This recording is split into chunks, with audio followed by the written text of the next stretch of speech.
இன்னைய செய்தியின் தலைப்பு மிகவும் மரியாதைக்குரியது. உலகத்திலேயே மனித வாழ்க்கை அல்ல திருமணம். மனித வாழ்க்கை அல்ல திருமணம். அந்த திருமணம் என்பது எப்படி செய்யணும்? என்னுடைய சின்ன வயதில் இந்த பாடலை கற்றுக்கிட்டு தான், இந்த பாடலுக்கு பின்னாடி தான் நான் கிட்டார் கற்றுக்கிட்டேன். ஒரு எஃப் மேஜர் போட்டால் உடனே அதுலேருந்து அப்படி ஒரு சி டி அப்படின்னு அழகாக ஒவ்வொருதும் கற்றுக்கொண்டு அதை திருப்பி அந்த பாடலை பாட ஆரம்பித்தேன். அது என்னன்னா, ஒவ்வொரு நாளும் வாழ்வது தான் இல்லற வாழ்க்கை.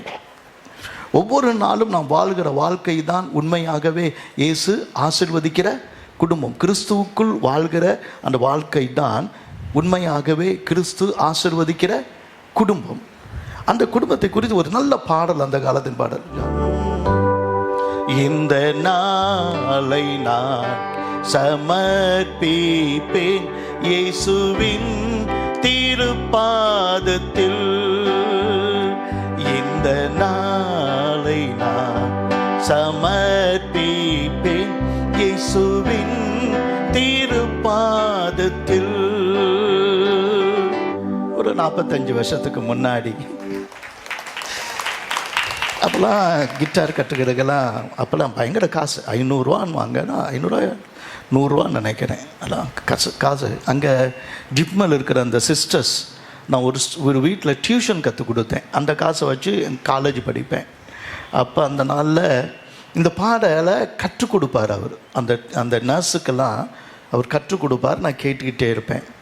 அதுக்கு பிறகு அவங்க அங்கே வச்சுட்டு போவாங்க அந்த கிட்டாரை. எனக்கு கிட்டாரை தொட்டு பார்க்குற கூட எனக்கு ஆசை.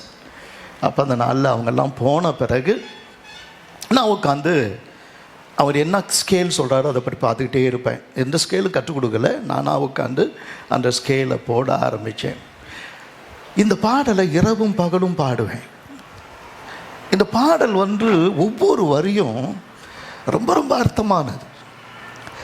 அந்த வார்த்தை சொல்லும், பிறர் என்ன செய்ய விரும்புவேனோ அதையே நான் செய்யவும், பிறர் எனக்கு மன்னிப்பதையே அவருக்கு மன்னிக்கவும், பிறர் நலம் கருதியே சதா உழைக்கவும், பிறருக்காக என்னை ஒடுக்கி நான் மறிக்கவும். அந்த வார்த்தை ஒன்றும் ரொம்ப அர்த்தமுள்ள வார்த்தை. ஒருவேளை அதை இன்னைக்கு காலையிலிருந்து என்னுடைய உள்ளத்தில் ஓடிக்கிட்டே இருக்கு. சின்ன வயசில் பாடின பாடல். அப்போ ஒருவேளை அதனுடைய அர்த்தம் புரியாமல் பாடினனோ தெரியல.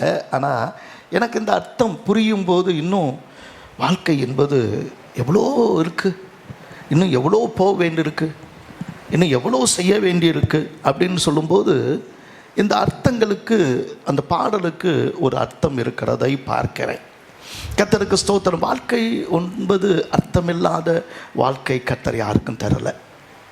ஏன்னா ஆண்டவர் சொல்லும்போது, குடும்பம் அப்படின்னு சொல்லும்போது அது ரொம்ப ஆச்சரியமாக சொல்கிற காரியம் என்னென்னா, நம்ம நினைக்கிறோம் குடும்பம்னாலே பிரச்சனை பிரச்சனை பிரச்சனை, அந்த பிரச்சனைன்னு அப்படி கொண்டு போயிட்டே இருக்கலாம். குடும்பம் என்றாலே பிரச்சனை தான் அப்படின்னு நம்ம சொல்லிக்கிட்டே போகலாம். ஆனால் நான் அடிக்கடி சொல்கிற ஒரு சின்ன ஜோக்கு உண்டு. கல்யாணத்தில் பாஸ்டர் அந்த மணமகன் கையையும் மணமகள் கையையும் அப்படி பிடிச்சி கொடுக்கும்போது ஒரு குட்டி பையன் அப்பாட்ட கேட்குறான், ஏன் இந்த பாஸ்டர் அங்கிள் அந்த அங்கிள் கையையும் இந்த ஆன்டி கையையும் ஏன் இணைச்சி கொடுக்குறாரு அப்படின்னு சொன்ன உடனே அவர் சொன்னார், டேய் இப்படி தாண்டா மல்யுத்தம் ஆரம்பிக்கும். இப்படி தான் ஒருத்தருக்கு ஒருத்தர் ரெஃப்ரி என்ன பண்ணுவார், கையை என்ன பண்ணுவார், பிடிச்சு கொடுப்பாரு. இப்போ தாண்டா மல்யுத்தமே என்ன பண்ணும்போது ஆரம்பிக்க போகுது அப்படின்னு. எல்லாருக்கும் அது ஒரு அனுபவம் தான்.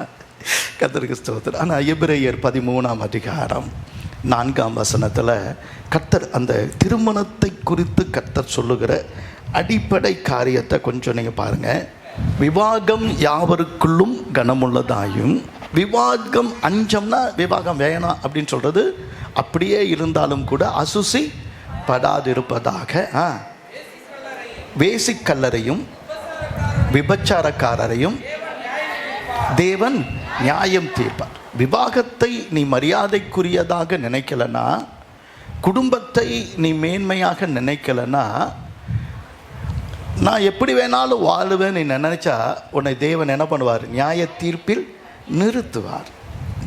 அப்போ எவ்வளோ முக்கியம் பாருங்கள். ஒரு வாழ்க்கைக்கு அடிப்படையானது, ரொம்ப அடிப்படையானது. ஏற்கனவே 4 செய்தி முடிச்சுட்டேன். இன்றைக்கி 5வது செய்தின்றனால நான் ரொம்ப அதிகமாக உங்களுக்கு விலைக்கு சொல்ல விரும்பலை. ஆனால் ஒரு பெண்ணை கர்த்தர் கொடுக்கறதுக்கு முன்னாடி, இயேசு இந்த பூமியில் ஆயத்தம் பண்ணப்பட்ட வீட்டுக்கு வரல. அவர் பிறக்கிறதுக்கு ஆயத்தம் பண்ணப்பட்ட ஒரு வீடை அவர் என்ன பண்ணலை. சரி, கொஞ்சம் நல்லா கவனிங்க. இப்போ ஒரு இயேசு இந்த பூமிக்கு வரும்போது இந்த வீட்டில் பிறக்கணும் அப்படின்றது, அல்லது இப்படிப்பட்ட சூழ்நிலையில் தான் பிறக்கணும், இப்படிப்பட்ட காரியத்தில், இந்த குக்கிராமத்தில், இந்த குடிசையில் அப்படி தான் வந்து பிறக்கணும், அதுக்கு முன்னாடி அதை கொஞ்சம் ஆயத்தப்படுத்தணும், அது பிறக்கலை. அப்படி பண்ணலை. அவர் மரிக்கும் போதும் அவருக்காக ஒரு கல்லறை ஆயத்தப்படுத்தி விட்டு, அவர் மரணத்தை பற்றி அவருக்கு தெரியும், மரிக்க போகிறேன்னு நல்லா தெரியும். ஆனாலும் கூட ஒரு கல்லறை என்ன பண்ணிக்குவோம், ரெடி பண்ணிக்குவோம் அப்படின்னு ஒரு கல்லறையும் ரெடி பண்ணலை. இயேசு இந்த பூமியில் வந்தபோது ஆயத்தம் பண்ணினது அப்படின்னு ஒரு அறைன்னு சொன்னால், அந்த அறைக்கு பேர் மேல் வீட்டு அறை. அந்த அறையில் நீங்கள் போய் ஆயத்தம் பண்ணுங்க அப்படின்றார். முதல் அற்புதம் கூட நடக்கும்போது அவர் ஆயத்தம் பண்ணி அங்கே போகலை. சிறிய உனக்கும் எனக்கும் என்ன, என்னோடய வேலை இன்னும் என்ன பண்ணலை, வரல அப்படின்றார். அப்போ அந்த நேரத்தில் கூட அது முதல் அற்புதம் செய்கிறது ஒரு கிராண்டாக ஆரம்பிக்கும் போது நல்ல கிராண்டாக நம்ம ஆரம்பிக்கலாம் அப்படின்லாம் ஒன்றும் என்ன பண்ணலை, சாதாரணமாக அது. ஆனால் இந்த திருவிருந்து மட்டும் ஆண்டவர் எல்லாரோடும் சேர்ந்து ஆண்டவர் வந்து அதை செய்யும் போது அதுக்கு ஒரு பெரிய வித்தியாசமான ஒரு சூழ்நிலையை உருவாக்கி கொடுக்குறார், உருவாக்க சொல்கிறார். நல்ல கம்பளம் முத கொண்டு விரிச்சிருக்கிற நல்ல ஒரு மேல் வீட்டரை என்ன பண்ணுவீங்க, நீங்கள் பார்ப்பீங்க. அதில் போய் என்ன பண்ணுங்க, அதில் போய் ஆயத்தம் பண்ணுங்கன்னு எல்லாம் சொல்கிறார். இயேசு கிறிஸ்து என்ன புதிய ஏற்பாட்டில் ஆயத்தம் பண்ணாரோ, அதுக்கு முன்னாடி கர்த்தர் இந்த பூமியை உருவாக்கும் போது, அவருடைய வார்த்தையினால் உருவாக்கும் போது, குடும்பத்தை உருவாக்குற வேலையில் அதை ரொம்ப ஆயத்தப்படுத்தி அந்த குடும்பத்தை கொண்டு வருகிறார். ரொம்ப ஆச்சரியமானது. கர்த்தருக்கு ஸ்தோத்திரம். நீங்கள் ஒரு தலைவனாக இருக்கலாம், ஒரு தலைவியாக இருக்கலாம். ஒருவேளை குடும்பம் என்கிற பொறுப்பில் நீங்கள் இருக்கிறீர்கள். எப்படியா இருந்தாலும் நீங்கள் ஒரு தலைவனாகவோ அல்லது தலைவியாகவோ ஒரு குடும்பத்தை நடத்துகிறீர்கள். ஒரு அம்மாவாவோ அல்லது ஒரு அப்பாவாவோ நீங்கள் ஒரு குடும்பத்தை நடத்துகிறீர்கள். ஆனால் குடும்பம் என்பது என்ன என்பதை சொல்லும்போது, கர்த்தர் இந்த பூமி இப்படிலாம் இருக்கணும், இந்த வானம் இப்படிலாம் இருக்கணும் அப்படின்லாம் எல்லாத்தையும் இப்படிலாம் ஆயத்தப்படுத்தி ஒன்றா எல்லாத்தையும் ஆயத்தப்படுத்தி இப்படிலாம் இருக்கணும்னு பைபிளில் என்ன பண்ணலை. வானம்னா இப்படி இருக்கணும், பூமினா இப்படி இருக்கணும் அப்படின்லாம் அதெல்லாம் சொல்ல. எல்லாத்துக்கும் ஆண்டவர் எல்லாத்தையும் படைச்சு மனுஷனை மண்ணினாலே உண்டாக்கி, முதல் மனுஷனை எப்படி பண்ணார், மண்ணிலே உண்டாக்கி அவன் நாசியில் ஜீவ சுவாசத்தை ஊதினார், அவன் ஜீவ ஆத்துமாவானான் அப்படின்னு சொல்லும் பிறகு அவனை கொண்டு போய் கிழக்கிலே ஒரு தோட்டத்தை உண்டு பண்ணி, அந்த வசனம் இருக்குது, தோட்டத்தை உண்டு பண்ணி அந்த தோட்டத்தில் கொண்டு போய் மனுஷனை கொண்டு போய் என்ன பண்ணார், வச்சு ஆண்டவர் சொல்கிறார். அப்போ அதுக்கு முன்னாடி பூமியில் என்ன வரல, மற்ற பூமி, அப்போ அது ஒரு தனி பூமியை விட்டு ஒரு தனி இடம், ஒரு தனி ஸ்பாட். அது பூமியும் இல்லை, அது பரலோகமும் இல்லை. ஆனால் பரலோகத்தினுடைய அனுபவம், பரலோகத்தினுடைய மகிமை, பரலோகத்தினுடைய சாயல் அங்கே இருக்குது. அதுக்கு பேர் தான் ஏதேன். இந்த பூமியில் இன்னும் இப்போ தான் மனுஷன் உண்டாக்கின பிறகு தான் என்ன பண்ணுது, மழை பெய்யுது. அப்புறமேல என்ன பண்ணுது, தாவரங்கள்லாம் புல் பூண்டு அல்லது தாவரங்கள் எல்லாமே இங்கே தான் முளைக்குது. அது ஒரு மிருகம் எல்லாமே அதில் கர்த்தர் பூமியில் கொண்டு வராரு. மனிதன் உண்டாகின பிறகு தான் அதெல்லாம் கொண்டு வராரு, படைச்சிட்டாரு. ஆனாலும் கூட 6ஆம் நாளில் படைச்சான் இருக்கு. மனிதனுக்கு முன்னாடி படைச்சாரா மிருகத்தை, முன்னாடி படைச்சாரா அதுக்கு நமக்கு தெளிவாக தெரியல. ஆனாலும் கூட மனிதனை படைச்சு இதெல்லாம் கொண்டு வந்து எல்லாத்தையும் ரெடி பண்ணி எல்லாத்தையும் பண்ணிட்ட பிறகு இப்போ மிருகங்கள்லாம் கொடுத்தார். நேற்று நான் சொன்ன மாதிரி மிருகங்கள் எல்லாம் கொண்டு வந்து ஆண்டவர் பார்க்கும்போது எல்லாத்தையும் ஜோடியாக தான் படைத்தார். கர்த்தர் படைக்கும் போதெல்லாம் அந்த நீங்கள் இந்த படைப்பின் வரிசை எடுத்து பார்த்தீங்கன்னா வானமும் பூமியும் எல்லாமே பேர் தான் வரும். கட்டாந்தரையும் கடலும் அப்படின்னு சொல்லி அது ஒரு பேராகத்தான் வரும். சூரியனும் சந்திரனும் அப்படின்னு ஒரு பேராக தான் வரும். அவர் படைத்தது எல்லாமே பேர். அப்போ ஆண்டவர் படைச்சது இரவும் பகலும் சேர்ந்து ஒரு நாள் ஆயிற்று அப்படின்போது அதுலேயும் ஒரு பேர். இப்படி தான் அந்த பேராக தான் வரும். பேர்னா சொல்கிற ஜோடியாக தான். ஆமாம், ஆண்டவர் பார்க்கும்போது எது அழகாக இருக்குது அப்படின்னா தேவனுடைய பார்வையில் ஜோடியாக இருக்கிறது தான் அழகாக இருக்குது. அல்லேலூயா. இன்னும் ரொம்ப ஜோடியாக போகிறாங்க, யார் என்ன சொன்னாலும் அதை பற்றி கவலையே படாதீங்க, ஜோடியாக போங்க, அதுதான் கர்த்தருடைய பார்வையில் அழகாக இருக்குது. இன்னொரு ஜோடியாக ஆகிடாதீங்க, அதுதான் கர்த்தருடைய பார்வையில் ரொம்ப தீமையாக இருக்கும். கர்த்தருக்கு விருப்பம் ஜோடியாக போகிறது. ஆண்டவர் அப்படி தான் உருவாக்குறார். அப்படி போகும்போது ஆண்டவர் இப்போ யோசிக்கிறார், மனிதன் தனிமையாக இருப்பது நல்லது அல்லன்னு கண்டார். கண்ட பிறகு அதுக்கு பிறகு மனுஷன் பேர் வைக்கிறான். பேர் வைக்கும்போது மனுஷனுக்கு முன்னாடி மிருகத்தெல்லாம் அனுப்புகிறாரு. எந்த மிருகமும் மனித சாயல் அல்ல, ஏன்னா மனிதன் தேவ சாயல்.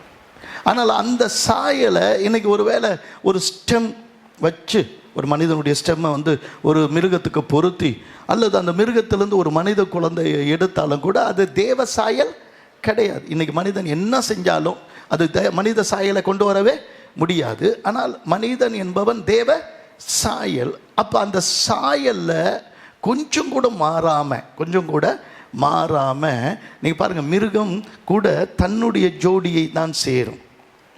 பறவை பலவிதம், ஒவ்வொன்றும் ஒரு விதம். அது ஒன்றும் தனித்தனியாக பேராக தான் இருக்கும். அது இனத்தை தான் சேரும், அது இனத்தை தான் பிறப்பிக்கும். அப்போ இதையெல்லாம் படைக்கும்போது இந்த உலகத்தில் தேவ சாயலான மனிதர்கள் பலுகி பெருகி பூமியை நிரப்ப கர்த்தர் ஒரு மனிதனுடைய விலா எலும்பிலிருந்து அவனை அயர்ந்த நித்திரை கொடுத்து, இப்பயே ஆரம்பிச்சிட்டார் ஒருத்தர் தூங்குறதுக்கு. அதனால் அயர்ந்த நித்திரையை கொடுத்து அவனை என்ன பண்ணார், நல்லா தூங்க வச்சு. அனஸ்டிசியாலாம் அப்போ தான் ஆரம்பித்தது. இல்லை பாருங்க, உலகத்தில் ஆண்டவர் கிரியேட்டர் மட்டும் இல்லை, அவர் நல்ல குயவர். மனிதனை என்ன பண்ணிட்டு இருக்காரு, ஒரு குயவர்.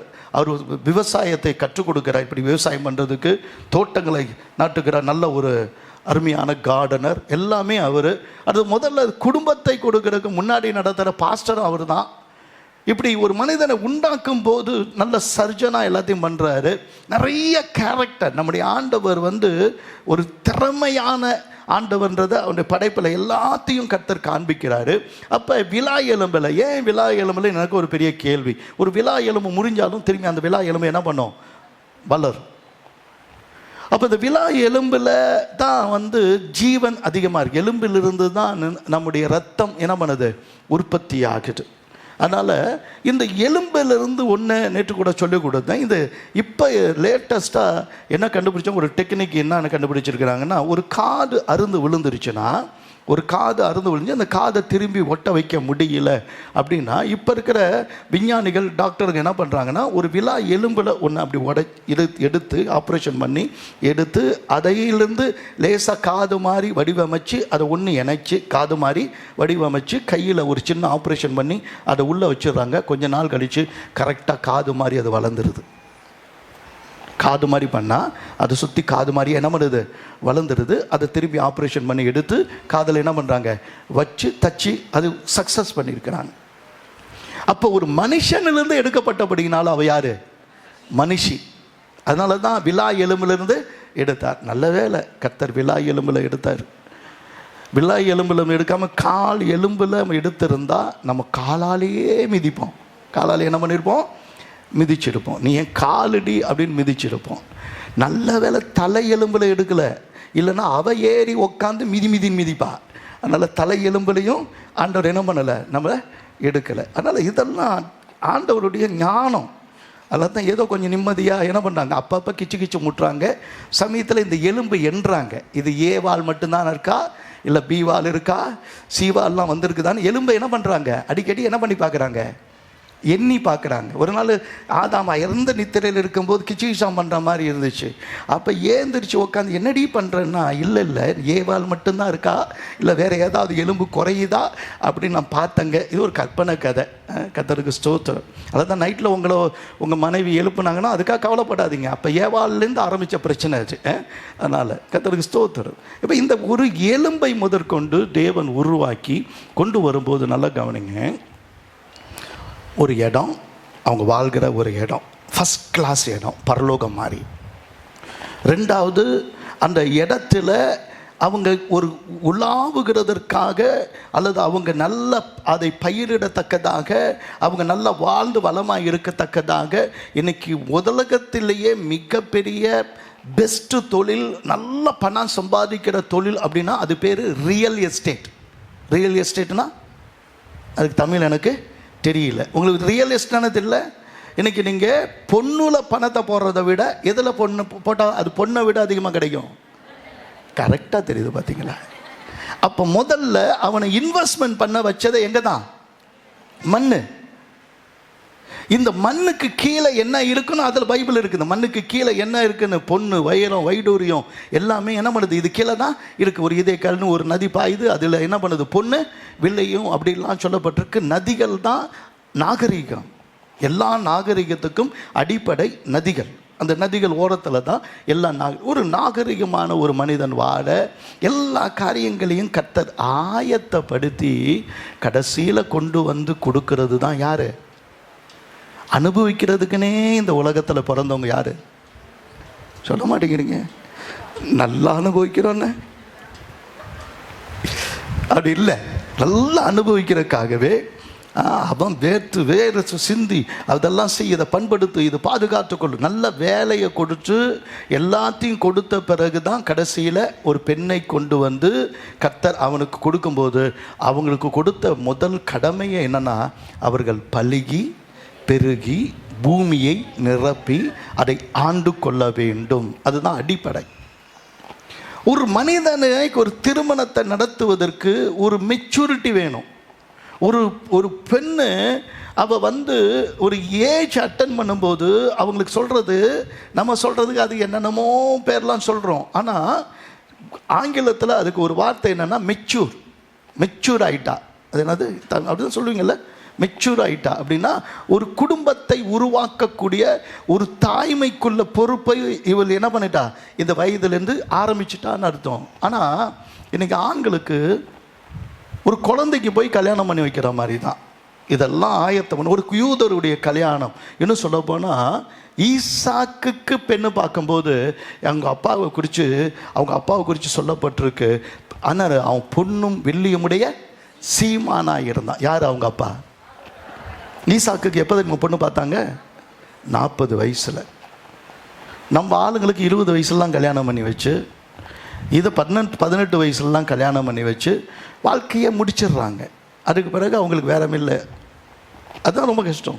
ஒரு மெச்சூரிட்டி, ஒரு பிள்ளைக்கு போய் ஒரு பிள்ளையை கொடுத்து கடைசியில் தொல்லையாக அது மாறுது. சரியான மெச்சூரிட்டி உள்ளவன் ஒரு குடும்பத்தை நடத்துவதற்கு எல்லா விதமான தகுதி அவனுக்கு இருந்தால் அவனுக்கு திருமணம் பண்ணி கொடுக்கணும். அடிப்படையிலேயே நாம் என்ன நினைக்கிறோம் அப்படின்னு சொன்னால், ஒரு மனிதனை எப்படி பார்க்குறோன்னா, அவனுடைய செல்வத்தை பார்க்குறோம், அவனுடைய படிப்பை பார்க்குறோம், அப்புறமேல அவனுக்கு என்ன பண்ணும், படிப்பை பார்க்குறோம், அவனுக்கு நல்ல வேலையை பார்க்குறோம், அவனுடைய உயரத்தை பார்க்குறோம், அவனுடைய நிறத்தை பார்க்குறோம், அவனுடைய குடும்பத்தை பார்க்குறோம்.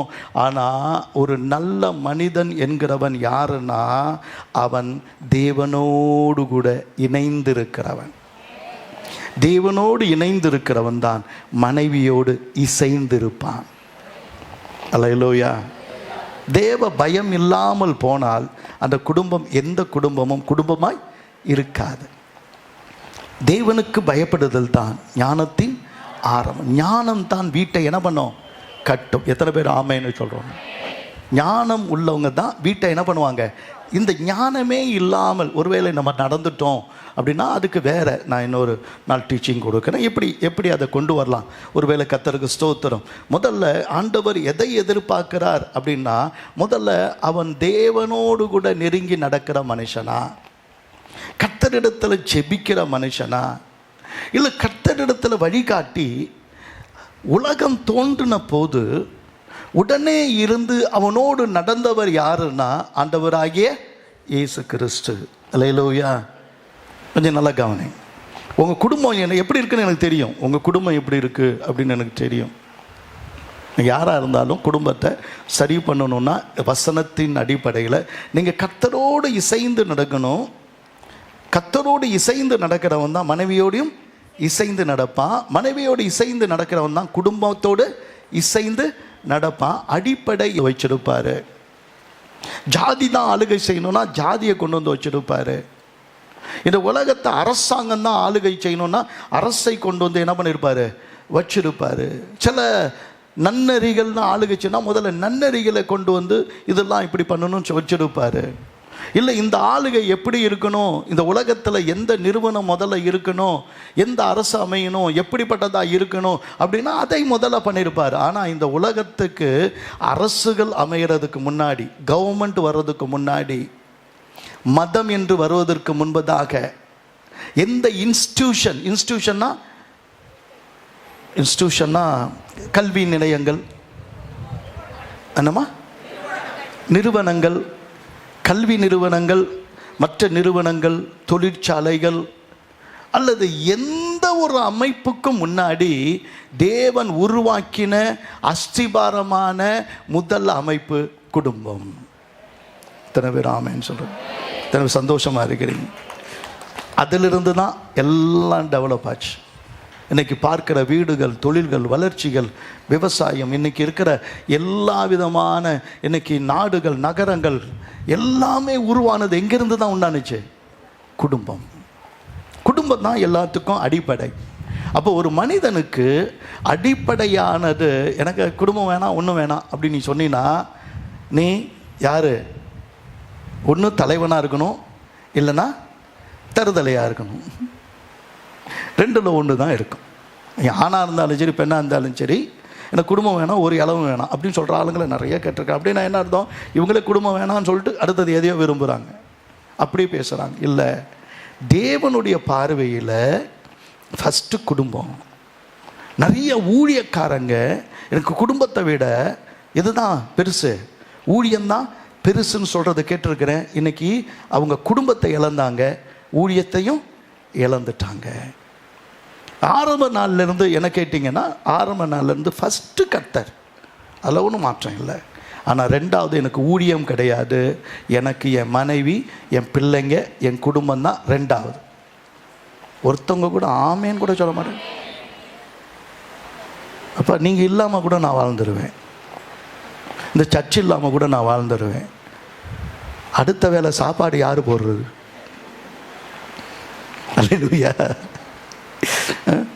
ஒருத்தன் வந்து அப்படியே திட்டுறான் என்ன, இவர் அவர் மனைவி சொல்கிறத தான் கேட்பார், யார் சொல்கிறதும் கேட்க மாட்டார். நீ சொன்னால் சாப்பாடு கிடைக்காதுடா, என் மனைவி சொல்கிறத கேட்டால் தானே எனக்கு சாப்பாடு கிடைக்கும், சிரிச்சிட்டே போயிட்டான். அல்லேலூயா. அப்போ அடிப்படை எதுக்காக சொல்கிறேன்னா, கர்த்தருடைய வசனத்தின் அடிப்படையில் குடும்பம் தான் இருக்கணும். அந்த மெச்சூரிட்டி வேணும். எந்த காலத்திலும் தேவன் இணைத்ததை மனுஷன் பிரிக்காதிருக்க கடவன் அப்படின்னா யாரும் அது உள்ள நுழையாதபடிக்கு அந்த மெச்சூரிட்டி உங்களுக்கு வேணும். ஃபஸ்ட்டு அதுதான். பெண்ணை தேடுவதற்கு முன்பதாக தேவன் உன்னை படைத்த நோக்கத்தை கண்டுபிடிக்கிறவன் தான் ஆண்மகன். அந்த அந்த குமாரனுக்கு தான் திருமணம். அதனால தான் நமக்கு ஒரு பாலகன் பிறந்தார், நமக்கு ஒரு நமக்கு ஒரு பாலகன் பிறந்தார், நமக்கு ஒரு குமாரன் கொடுக்கப்பட்டார். யார் கழுத்தில் பாரம் இருக்கும்? கர்த்தத்துவம் யார் மேலே இருக்கும்? கத்தோலிக்கல் குழந்தைய தானே வச்சுருக்கிறாங்க. குழந்தைய கட்டிக்க சபை இல்லை, குமாரனுக்கு தான் மணவாட்டி ஆகிய திருச்சபை காத்திருக்கிறார். அல்லேலூயா. அவர் தான் ஆளுகை செய்வார். கர்த்தத்துவம் அவருடைய தோளின் மேலே இருக்கும். அது வளர்ச்சி, மெச்சூரிட்டி. தன்னுடைய குமாரனாக இருந்தால் கூட ஊழியத்தை கர்த்தர் கொடுக்கறதுக்கு 30 வயசு வரைக்கும் என்ன பண்ணியிருந்தார்? காக்க வச்சார். ஏன்னா அப்போ தான் ஊழியக்காரங்க புறப்படும். அப்போ தான் லேவியர்கள் என்ன பண்ணணும்? 30 வயசுலேருந்து தான் 50 வயசுக்குள்ளே தான் ஊழியத்தை என்ன பண்ணணும், செய்யணும்னு அன்னைக்கு வச்சுருந்தாங்க. நியாயப்பிரமாணம் அதுதான் சொல்லுது. என்னாகமம் 4வது அதிகாரம் 3ஆம் வசனம் நினைக்கிறேன், நீங்கள் பார்த்துக்கலாம். கர்த்தருக்கு ஸ்தோத்திரம். ஆசாரியர்னா ஒரு லேவியர்னா அவன் தேவ ஆலயத்தினுடைய அல்லது இந்த ஆசரிப்பு கூடாரத்தில் வந்து வேலை செய்ய வரணும்னா அவனுக்கு அடிப்படை 30 வயசு இருக்கணும். அப்போ அப்படிப்பட்ட சின்ன பிள்ளைகளுக்கு கல்யாணம் கிடையாது. தன்னை நடத்த முடியாதவன் குடும்பத்தை எப்படி நடத்துவான்? ஒன்றுமே இல்லை. நம்ம ஆளுங்க செய்கிற மிகப்பெரிய தவறு என்னன்னா, அவன் தள்ளாடிக்கிட்டு இருப்பான். அவன் ரொம்ப குடிச்சு வீணாக போகிறான். சீக்கிரம் ஒரு கல்யாணம் பண்ணி வச்சுட்டா அவள் பார்த்து திருத்திடுவா. யாவை பார்த்து திருத்திடுவா? நீ பண்ண அநியாயம், உலகத்திலேயே மிகப்பெரிய சாபம் என்ன தெரியுமா? இன்னொரு பொண்ணுடைய வாழ்க்கையும் சேர்த்து கெடுத்துட்ட. அம்மாடியோ, ஒன்னால தான் உலகமே கெட்டு போச்சு. அவன் எப்படியாவது அவன் திருத்திடுவா. அப்போ அவனை பார்த்து சொல்ல மாட்டா, உன்னால நான் கெட்டேன், என்னால் நீ கெட்டன்னு 2 பேரும் தினமும் அடிச்சுக்க வேண்டியதுதான். அப்போ தன்னை நடத்துகிறவன் தான் ஒரு குடும்பத்தை நடத்துவான். அப்போ அவனுக்கு தேவன் தான் ஒழுங்கை கொடுக்கணும். ஆவியானவரோடு நடக்கிற ஒரு மனிதன் தான் தன் குடும்பத்தை சரியாய் நடத்துவான். கர்த்தரை எனக்கு முன்பாக வைத்திருக்கிறேன் என்று சொல்லுகிறவன் தான் தன் மனைவியும் தன் பக்கத்தில் நல்லா வச்சிருப்பான். இதுதான் அடிப்படை. தவறி போச்சு, அதெல்லாம் கவலைப்படாதீங்க, போனது போகட்டும் போடா. இப்போ இருக்கிறத பற்றி நினைக்கிறதுக்கு இப்போ இன்னும் என்ன பண்ணலாம் அப்படின்றத நான் உங்களுக்கு சில காரியங்களை உங்களுக்கு கற்று சொல்கிறேன். கர்த்தருக்கு ஸ்தோத்திரம். ஏன் அப்படின்னா, முதல்ல உங்களை நடத்துங்கள் அப்படின்னு 2வது காரியம் சொல்லணும்னா, முதல்ல உங்கள் உணர்ச்சியை கட்டுப்படுத்த உங்களுக்கு தெரிஞ்சிருக்கணும். உங்கள் கோபத்தை கட்டுப்படுத்துறதுக்கு உங்களுக்கு தெரிஞ்சிருக்கணும். உங்கள் நேரத்தை சரியாக கட்டுப்பாட்டில் வச்சுருது உங்களுக்கு தெரிஞ்சிருக்கணும். உங்களுக்கு ஆவிக்குரிய வாழ்க்கைன்னா என்னன்னு தெரிஞ்சிருக்கணும். அல்லேலூயா. ஏதோ கோயிலில் போய் ஒரு பூசை கண்டுட்டு வர்றது, ஏதோ ஒரு புனஸ்காரம் பண்ணிட்டு வர்றது, ஏதோ ஒரு கடமை செய்கிறவன் உண்மையான ஆண் அல்ல. கர்த்தரால் அபிஷேகம் பண்ணப்பட்ட ஆன்மீகம் உள்ளவனாய் அவன் இருக்கணும். ஒரு மனிதனை எது நடத்துது? அதை வச்சு தான். ஒருத்தன் குடிச்சிட்டான்னா அந்த ஆல்கஹால் அவனை நடத்துது. இது ஏன்டா ரோடு இப்படி ஆடுது, நல்லா ரோடு போடலையா? பார்த்து போட, குடிச்சு விட்டு ஆடுற. எது அவனை ஆட்சி செய்யுது? சிலரை கோபம் ஆளுகை செய்யுது, சிலருக்கு பிடிவாதம் ஆளுகை செய்யுது, சிலருக்கு பொறாமை ஆளுகை செய்யுது. மேக்சிமம் நிறையா பேருக்கு சந்தேகம்தான் ஆட்டி படைக்குது. சந்தேகம் தான் என்ன பண்ணுது? ஆட்டி படைக்குது. பலருக்கு பண ஆசை ஆட்டி படைக்குது. சிலர் எந்த நேரத்தில் எந்திரிப்பான், எந்த நேரத்தில் தூங்குவான்னு தெரியாது. எப்போ அவர் இஷ்டம் தான். அப்போ நேரத்தில் கட்டுப்பாடு இல்லை,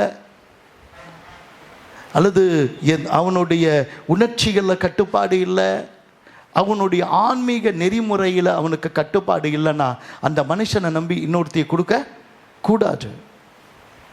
அது ஒரு குடும்பமாக ஆகாது. ஒரு ஆணாக இருக்கணும், ஒரு பெண்ணாக இருந்தால். நான் சொல்கிறது ஆண்னு சொல்லும்போது நீங்கள் வெறும் ஆண் மட்டும் நினைக்கக்கூடாது. ஒரு பெண் தன்னை கட்டுப்படுத்தி கொள்ள வேண்டும், கட்டுக்குள் இருக்க வேண்டும். அதனால தான் குணசாலியான ஸ்திரீயை கண்டுபிடிக்கிறவன் யார்? அவ யாரு? முத்துக்களை பார்க்கிலும் பாருங்க, இயேசு கற்றுக் கொடுத்த வழி இன்னொன்று என்னன்னா, ஒரு மனுஷன் அப்பத்தினால் மாத்திரம் அல்ல, அப்பப்ப என்ன கிடைக்குதோ அதை வச்சு சாப்பிட்றதுனால் மாத்திரம் அல்ல, தேவனுடைய வார்த்தையினால். இன்னொரு வார்த்தை சொல்ல போனால், உன் வார்த்தை தேவனுடைய வாயிலிருந்து வருகிற வார்த்தை போல் இருந்தால் அந்த வார்த்தையால் தான் அந்த குடும்பம் பிழைக்கும். ஒரு புரியுதா புரியலையா? ஒரு மனைவி என்கிறவள் ஒரு மனுஷனிடத்தில் எதிர்பார்க்கிறது மரியாதை, அன்பு, ஒரு நேசம். இது கொடுக்கிறது இல்லை. அதான் நான் எல்லாம் தான் செய்கிறேனே, நான் தான் எல்லாமே உனக்கு என்ன பண்ணுறேன், கொடுக்குறேனே, அது இல்லை.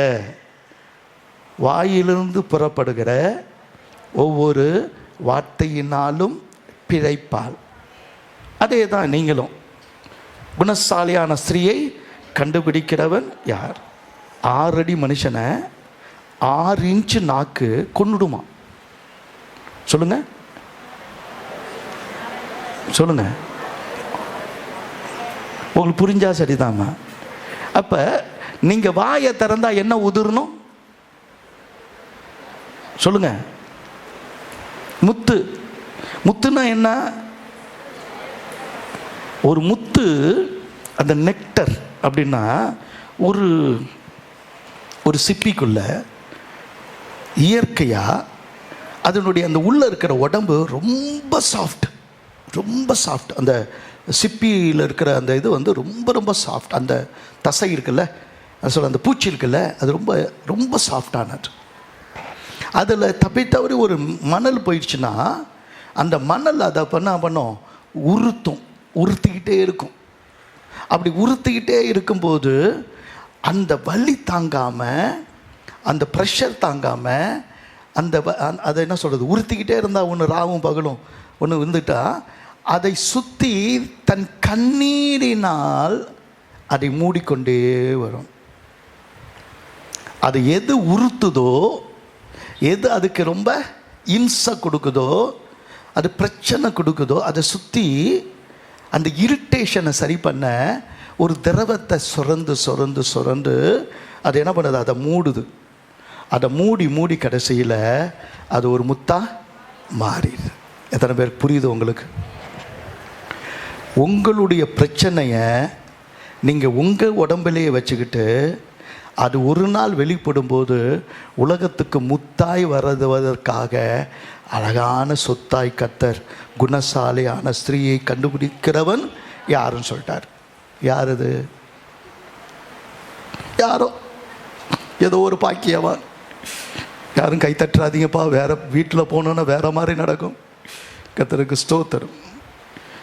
கொஞ்சம் யோசிப்பாருங்க, இதெல்லாம் நெக்டர்வாங்க. அந்த அந்த கண்ணீரினாலே முத்தை உருவாக்குகிறது. உன் வாழ்க்கையில் வருகிறது யாரோ ஒரு குடும்பம், உன் வாழ்க்கையில் வருகிற வருத்தங்கள், அவமானங்கள், நிந்தைகள், நெருக்கங்கள், அது வெளியில் சொல்கிறதில்ல, அது உள்ளே வச்சு அதை அப்படியே என்ன பண்ணுது, முத்தாக மாற்றி விடுகிறார். எப்பயுமே நம்முடைய பாடுகள், நம்முடைய போராட்டங்கள், அதுதான் நம்மை மனிதனாக உருவாக்கும். நேற்று சொல்லி கொடுத்தேன். கர்த்தருக்கு ஸ்தோத்திரம். ஒரு ஆரஞ்சு பழத்தை வச்சு அழுத்தினா என்ன வரும்? என்ன வரும்? சாறு வரும். அதுக்கு என்ன பேர்? அதுக்கு பேர் என்னது? Orange juice.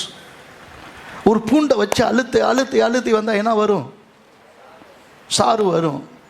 அந்த ஜூஸ் யார் வேணும்? இப்போ பூண்டு ஜூஸு குடிங்களேன், ஒரு கிளாஸ் வேணும்னா. அழுத்தங்கள் ஒன்று ஆரஞ்சு ஜூஸாக என்ன பண்ணுது, கொடுக்குது. உனக்குள்ளே என்ன இருக்குதோ அதுதானே வெளியே வரும். வெளியே வர்றதை வச்சு தான் நம்ம பேசிகிட்டு இருக்கிறோம். இல்லை, ஒரு பிரச்சனை வரும்போது நீ எப்படி பேசுகிற, நீ எப்படி நடந்துக்கிறன்னா அதுதான் உனக்குள்ளே இருக்குது. அது வெளியே என்ன பண்ணுது, வருது.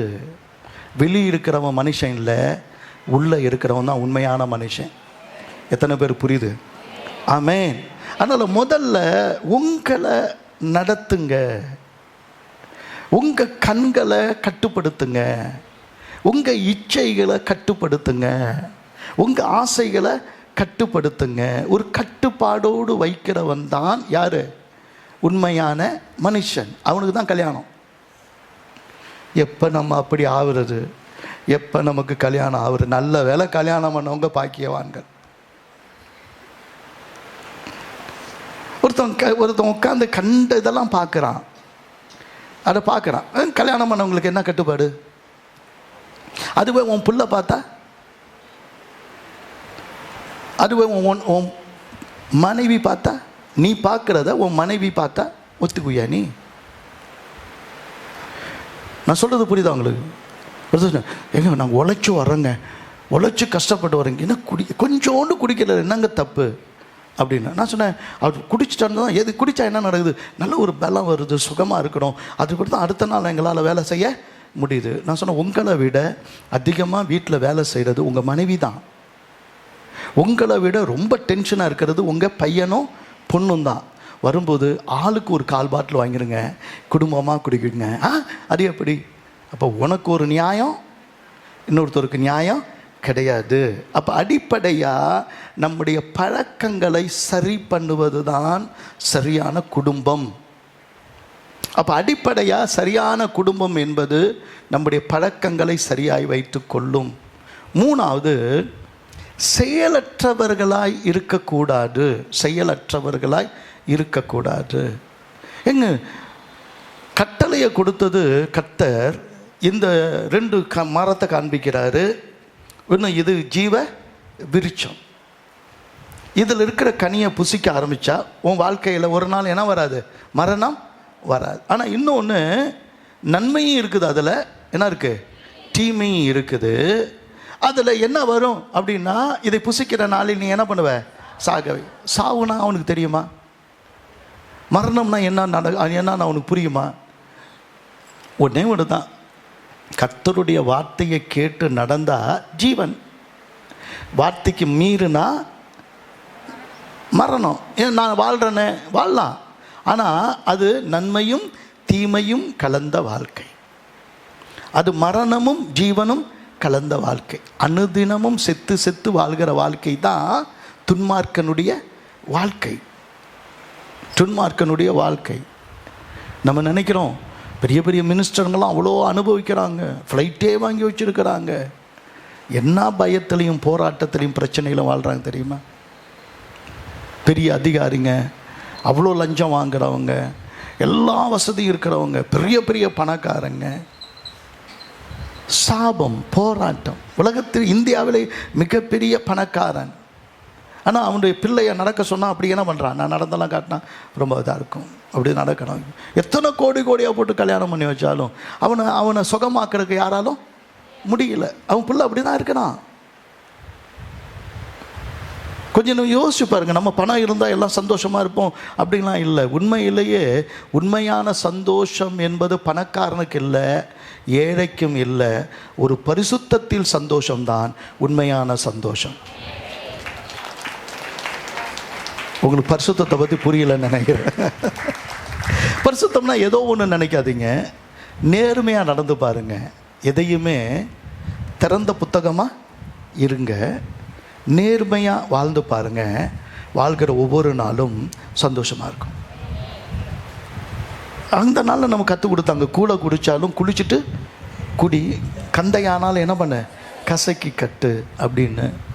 ஒவ்வொரு நாளும் உண்மையாக வாழ்ந்து பாருங்கள். உண்மையான மனுஷன்தான் பரிபூர்ணமான ஆசீர்வாதத்தை பெறுகிறவன். அல்லேலூயா. இவனுக்கு உண்மை தெரியுது, இவனுக்கு தான் கர்த்தர் என்ன பண்ணுறாரு சொல்கிறாரு. ஆனால் கொஞ்ச நேரம் மனைவியை காணா, எங்கேயோ போயிருக்கிறா, எங்கே போயிடுவா, என்னை விட்டால் இந்த காட்டில் யாருமே இல்லை, நான் அடித்தாலும் உதைச்சாலும் நான் தான் யார், கல்லானாலும் நான் தான் புருஷன், ஃபுல்லானாலும் நான் தான் புருஷன், அவள் என்னை விட்டு எங்கேயுமே போகவே கற்பனை பண்ணாதீங்க ராஜா, பிசாசு ஏதோ காத்திருக்கிறான். ஒருத்தர் சொன்னார், உன் மனைவியை பார்த்து நீ புகழலைன்னா கவலையப்படாத, இன்னொருத்தவன் அவள் அழகாக இருக்கான்னு புகழ்வான், அப்போ வயிற்றுலையும் வாயில் என்ன பண்ணிக்காத, அடிச்சுக்காத அப்படின்னு. இன்னொருத்தன் வந்து நான் இடையில, அது சரியாக தப்புன்றது நீங்கள் நல்லாவே தெரிஞ்சுக்கலாம். இவளுக்கு எதுக்கு அங்கே அவன்கிட்ட போய் வேலை, இவன் சொல்லியிருக்கணும் இப்படிலாம் இருக்குது, ஏன்னா பண்படுத்தவும் பாதுகாக்கவும் அவனை தான் வச்சார். அப்போ சொல்லும்போது இதெல்லாம் ஏவாளில் ஒருத்தி உண்டாக்கப்படவே இல்லை. அதனால தான் சாபம் வந்தபோது முதல்ல ஆண்டவர் பிசாசை விசாரித்து விட்டு சபித்து விட்டு பின்பு வந்தது ஏவாள் தான். ஆரம்பிச்சேன்னா முதல்ல எங்கே ஆரம்பிச்சிருக்கணும், ஏவாள் தான். ஏவாள்கிட்ட வரல, சரியாக சொல்லி சரியாக நடத்தாதனால ஆதாம்கிட்ட தான் விசாரணை. அதெல்லாம் முடித்து கடைசியாக தான் யார்கிட்ட விசாரணை, ஏவாள்கிட்ட. ஏன்னா செயல் இல்லாமல் சில ஆட்கள், நான் வரேன், எங்கள் வீட்டுக்காரர் ஒன்றும் என்னை எதையுமே கண்டுக்க மாட்டார், அது ஒரு வீட்டுக்காரனே கிடையாது. அது அவங்க பாட்டுக்கு அவங்க பிள்ளைங்களை அனுப்பிடுவாங்கங்க, இப்போ எந்த காரியம்னாலும் என் மனைவியெல்லாம் போய் பார்த்துக்குவாங்கங்க அப்படின்னு சொன்னீங்கன்னா, நீ ஒரு ஆம்பளை தான், ஒரு ஆம்படையாம் கிடையாது. பாண்டிச்சேரி வாசலில் சொல்லப்போனால் நீ ஒரு புருஷன் இல்லை. ஒரு புருஷன் என்கிறவன் எல்லாத்தையும் மன தெளிவுள்ளவனாய் இருக்க வேண்டும், மனைவியை சரியாய் நடத்த வேண்டும். அதுக்கு ஒன்றும் தெரியாது அப்படின்னு நீ சொல்லாத. ஏன்னா நீ கற்றுக் கொடுக்க, பண்படுத்த, பாதுகாக்க அழைக்கப்பட்டிருக்கிற. கர்த்தருக்கு ஸ்தோத்திரம். அதனால் மனைவியை சரியாய் பாதுகாத்து, மனைவியும் தன்னை பாதுகாத்து, புருஷனும் மனைவியும் கர்த்தருடைய வழிகளில் நடந்தால் அவன் பாக்கியவான். கர்த்தருக்கு பயந்து அவர் வழிகளில் நடக்கிறவன் எவனோ அவன் தான் யாரு? பாக்கியவான். கவனிங்க, ஒரு குடும்பம் என்று வாசிக்கும் போது ஒருவேளை நம்ம திருமண வாழ்க்கையை புரிந்து கொள்ளணும் அப்படின்னு சொன்னால், முதல்ல கணவர் என்கிறவர் ஒரு தியாகத்தோடு கூட வாழ பழகிக்கணும். கிறிஸ்துவ தலையாக இருக்கிறது போல நீங்கள் குடும்பத்துக்கு எப்படி இருக்கிறீங்க?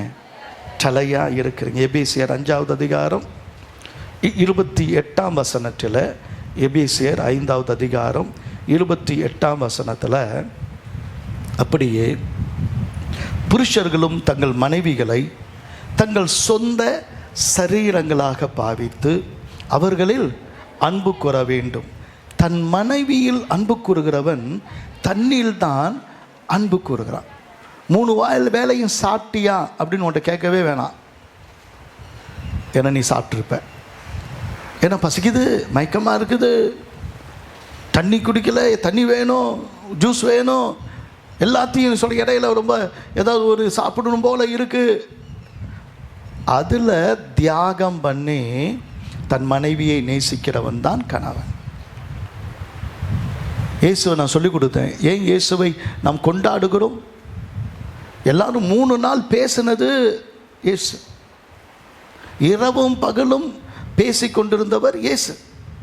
யாருக்கு ரொம்ப பசி, யாருக்கு ரொம்ப தாகம், யாருக்கு ரொம்ப கஷ்டம்? இயேசுவுக்கு. ஆனால் என் பிள்ளைகள் பசியாக இருக்கிறாங்க, பசியை அனுப்பினா வழியில் என்ன பண்ணுவாங்க? சோர்ந்து போவாங்க. அந்த அக்கறை தான் உண்மையான புருஷனாய் அவரை மாற்றி இருக்கிறது. ஏன் சபையில் நம்ம தேடி வரோம்?